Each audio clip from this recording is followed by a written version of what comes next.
they'd be leading lives of much greater freedom than they do today.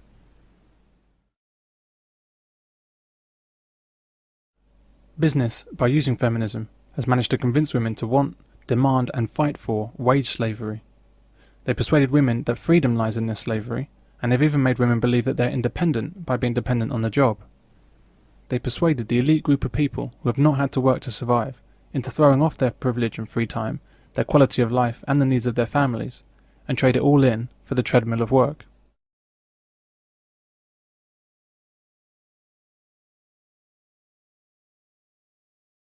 If you can look at all the family tax credit systems and that type of thing, and payments to encourage the childcare facilities and that sort of thing, then obviously that's the route that they're taking. And if it appeals to women, and women have been told and brainwashed over the years that you've got to go back out to work, and they have been brainwashed, and there's all these childcare facilities as well, then you end up with a society that's moving along that line of its own volition. Government has used feminism to grow larger in power by attempting to act as a replacement for men and fathers. By splitting up men and women, and by deliberately failing to support family, government has ensured that women stop looking to men for support and reach out to government instead. Amy, are you getting enough from the state?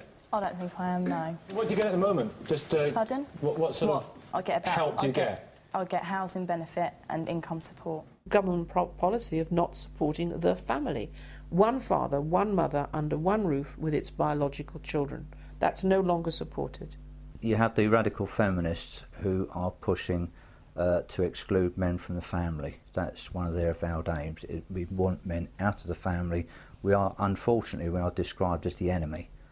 By drafting equality laws and lying about the treatment of women at work, government has enraged women and made them even more determined to regard men as the enemy, to compete against men, and to flood into the workforce. To outlaw discrimination against you if you're black, if you're a woman, men who work full-time still earn 40% more per hour than women who work part-time. We're going to tackle sexism in the city.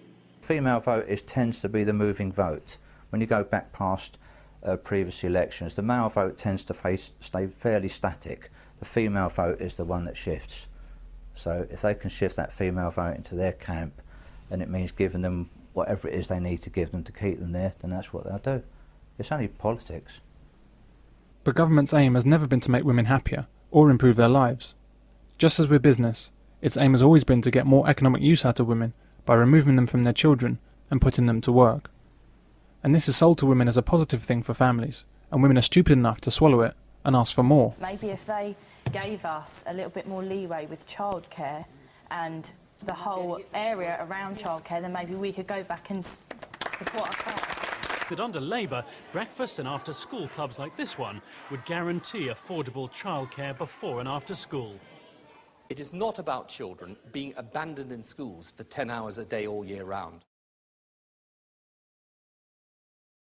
Parents can drop their children off 7 o'clock in the morning, don't have to pick them up till 6 o'clock in the evening. Tony Blair thinks this is a model for the rest of the country. He wants to introduce this in every primary school right across the country, and he says he can do it within 5 years. Government doesn't even try to hide what they're doing, and they're brazen enough to tell everyone, but women still don't get it. Fairness is important for our economy. An economy which sees no one pushed to the margins or excluded brings the widest pool of workers to employers, brings the widest pool of workers to employers, brings the widest pool of workers to employers.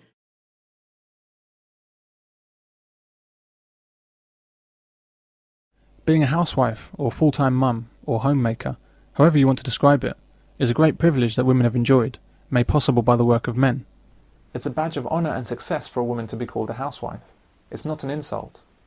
Yet somehow, business and government have convinced women that not having a job is somehow demeaning. Feminist ideology opposes families because they see family situation as families as situations wherein women are oppressed to stay at home to look after the children, whereas men get all the goodies trundling out to work. But in fact, I mean, the truth is very much the opposite, that historically the men have been the workhorses who have had to go out to work to support their families, and women saw themselves very much as privileged to be able to stay at home and to have a man look after them. Most people on this planet aspire to a situation where they no longer need to work for a living. But somehow, women have been persuaded to give this up in favour of wage slavery. Feminism must be seen as possibly the most fantastically successful piece of PR ever conceived and executed. And that's not all that's been done. The female contraceptive pill introduced in the 1960s was the major enabler to force women into the workplace. Women like to believe that the pill was about sexual liberation for women. It wasn't. The pill allowed women to control their fertility so that they could enter the workforce without unpredictable pregnancy. In other words, the pill made women more useful to business and more employable. It made women more like men.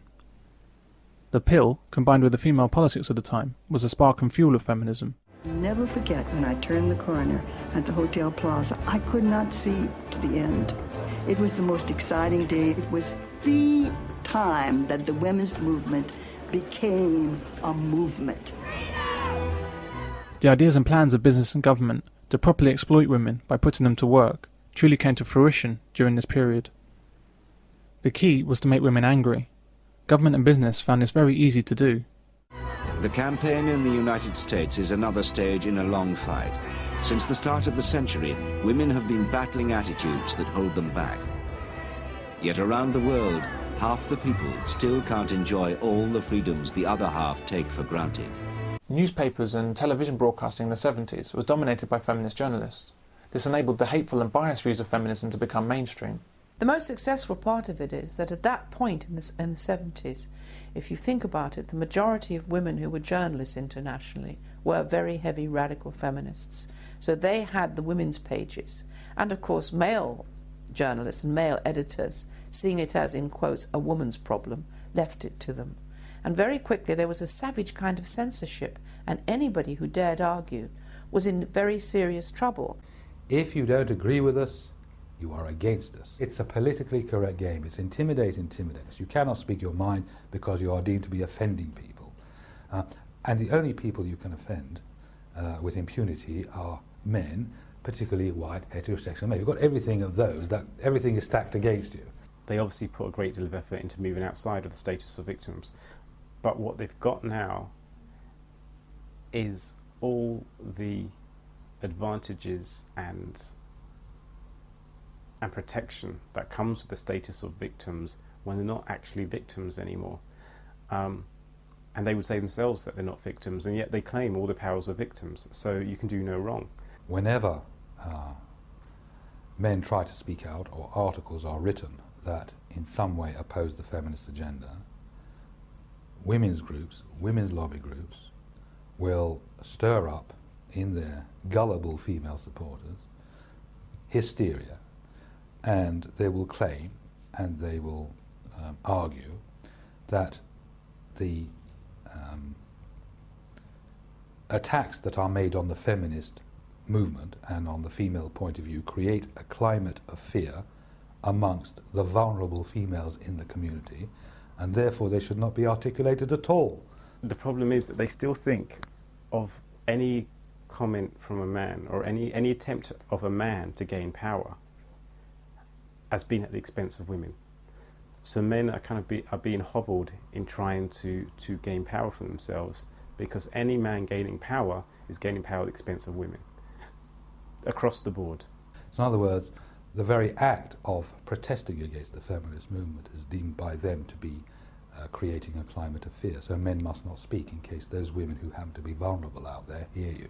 No man can help themselves, because when a man does that, they're taking it away from women. Why was it female psychology that took over, if you like? Well, firstly, they were in charge of publishing. They spend 70% of the money.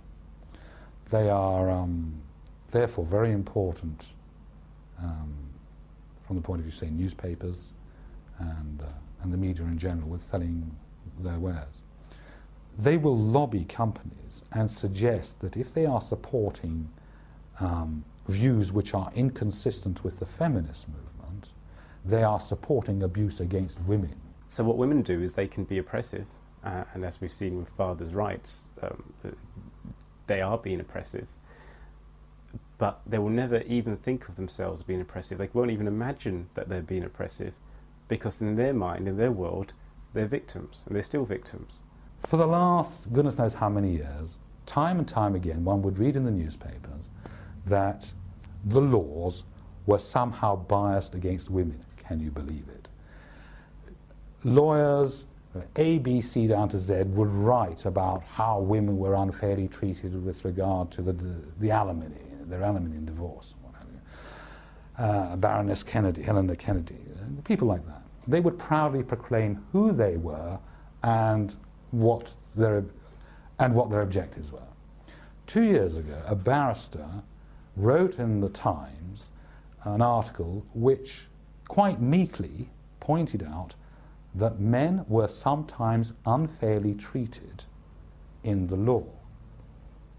He didn't dare give his name. This was only 2 years ago. And so my point is that that's how much intimidation people feel about speaking out.